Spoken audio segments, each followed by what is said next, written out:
To ask a question, they're most welcome to come up to the microphones. Yes, brother. My name is Rahul Bhatia. I'm an engineer by profession. I have a question that has been in my mind for quite a while now. The Noble Quran says, let there be no compulsion in religion. That's point number one. And point number two is that the punishment for a Muslim who wants to come out of Islam, God forbid, is death punishment. According to me, this signifies a virtual compulsion in the mind that this is the punishment which will be given to me, so hence I cannot do it. And this kind of, I just need some clarification. I'm sure there is a clarification on this point. That's a very good question. He hasn't given the reference. First, he quoted the verse of the Quran from Surah Baqarah, chapter number 2, verse number 256, which says, La ikraha fid deen, there is no compulsion in religion.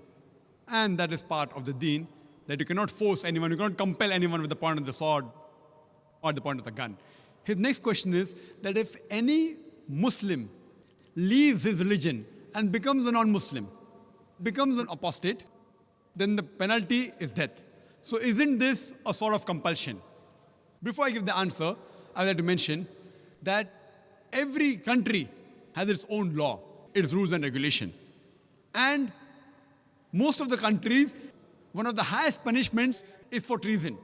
For example, if a person is working in the army and if he leaks the important thing of the country, all the vital points and the information to the enemy, it is called as treason.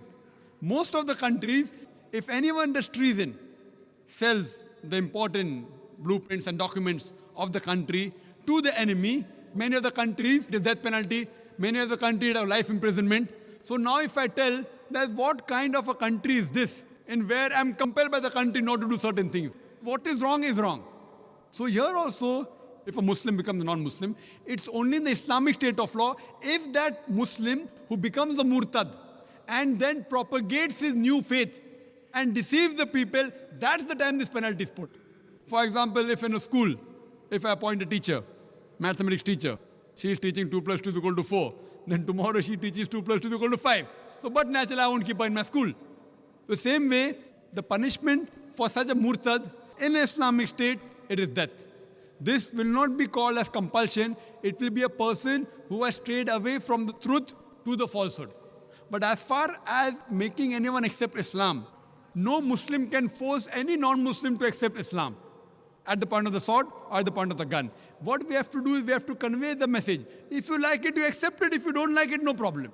Our job is to convey the message. It's mentioned in the Quran, Surah Ghashiyah, chapter number 88, فَذَكِّرْ نَمَّا أَنْتَ مُذَكِّرْ. Our job is to deliver the message. We have to deliver the message in the best way, with hikmah and with husna, with most beautiful preaching. Whether the other human being, non-Muslim, accept or not, it is not under our control. We cannot force anyone to accept Islam at the point of the sword, the point of the gun.